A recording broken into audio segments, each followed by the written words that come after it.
imposed on women who do what they want. When I said, "I'm fine," when I actually wanted to cry, it wasn't my feminism that was betraying me. It was the law of silence that perpetrates taboo. I didn't want to give those awful people even one more drop of fuel to add to their fire. I wanted to be worthy of this right that was so hard won and which is constantly being dragged back up for debate. It took some time for me to understand that it wasn't feminism that was causing me to act like this. It's not that I was being told to be fine.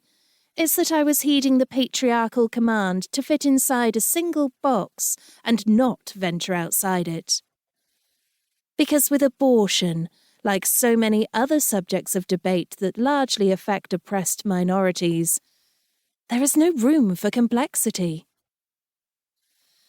How better to honour the women who have fought for abortion rights, those who are still fighting around the world, those who have suffered from its illegality, those who still suffer from its limitations, than to continue to talk about it. I'm a feminist, but I have never had to fight for my right to access abortion. So, I grew up naively, I believe, thinking that here in France, at least, it was almost a non-subject.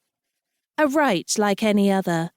A mundane procedure barely worthy of notice. In fact, it's the opposite. It's still a subject that sparks incomprehension, hate, and loneliness.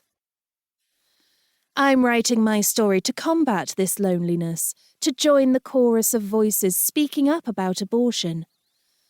I'm writing for the young woman I was when I typed "personal abortion story" into the internet search engine, and for the one who will do the same thing today.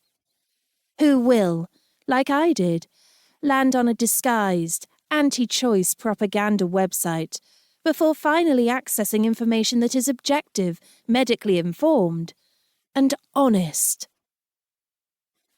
I've spent so much time talking about my abortion to other women, head held high. So much time recognizing my sisters in this life experience.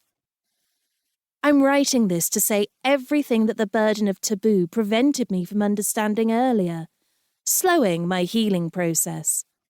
To bring us closer to the light. Introduction. It was a beautiful December day, and we were returning home from a weekend with friends. When we checked the mail, there was an announcement. The senders of the news were people I loved dearly, even though we don't often see them. We had shared commonalities that I appreciated. They also got married without caring too much about tradition. They also love Stephen King, Lego, and Arctic monkeys.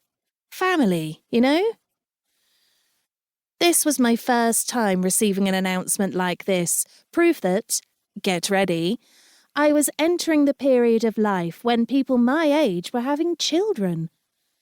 Because here was our warning. In 7 months, there would be a brand new baby on this planet.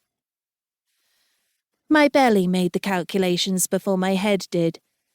I gasped, got dizzy. It could have been me. At the same moment, give or take a few days, it could have been me, my baby bump, and my baby. But it was not me, because more than a month earlier, I'd had my abortion. 2 years later, I recalculated with my head this time. I'd been completely mistaken, more than 6 weeks off. That pregnancy had never mirrored mine.